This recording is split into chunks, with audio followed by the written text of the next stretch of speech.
cwestiwn I ti. Pan maen nhw'n adeiladu traffont dŵr, sut maen nhw'n gwybod beth bydd pwysau'r holl gychod sy'n mynd drosti?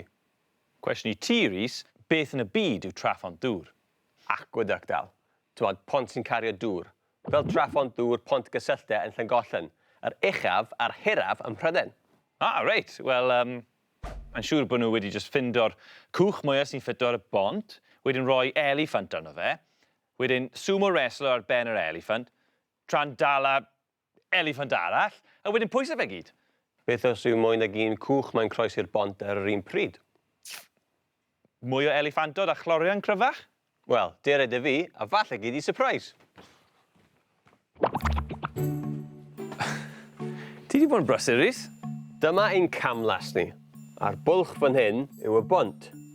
Mae'r glorian yn dangos pwysau'r dŵr sydd yn y gamlas. A na'i brofi bod e'n gweithio, trwy rhoi y pwysau metal yma.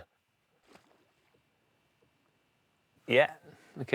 Ond, os dwi'n rhoi rhywbeth sy'n arnofio, fel cwch, sgwrs beth sy'n digwydd.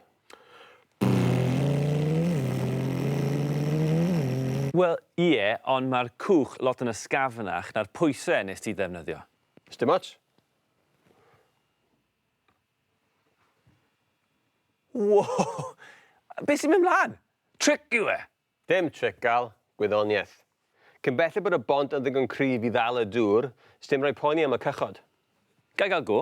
Ie, wrth gwrs.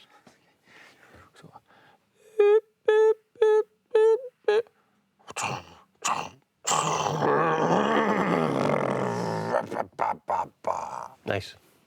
Felly beth bynnag yw pwysau'r cwch, mae'r un faint o ddŵr yn cael ei wasgaru I weddill y gamlas, a dyw'r pwysau ar y glorian ddim yn newid. Na, fi dal ddim yn deall, sori. Gallai brofi fe. Dere dy fi.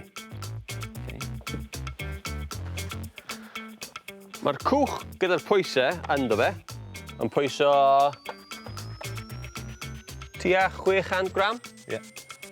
Felly pan dwi'n rhoi hwn yn y bowlyn yma, dyle bod gwerth 600 gram o ddŵr yn gorlifo dros ochr.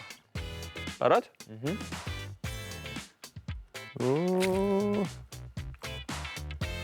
Wedi gorffen gorlifo? Hapus? Ie? Ie, hapus. Tynnu hwn mas. A mae'n angen tynnu hwn heb gollwng unrhyw ddŵr. O, da iawn, Rhys. Right. Dyle bod hwn tua 600 gram. Paid wasto diferyn. Ni'n siŵr bod e ddim yn disgyn. O. Un mwy fyna nawr. Good. Gret. O, 600! Ti'n iawn, Rhys? Felly, os oes un cwch bach neu 10 cwch anferth yn trial croesi'r bont, bydd y pwysau ar y bont wastad yr un peth. Ond jyst gyda traffontydd dŵr yw hwnna, fe? Ie.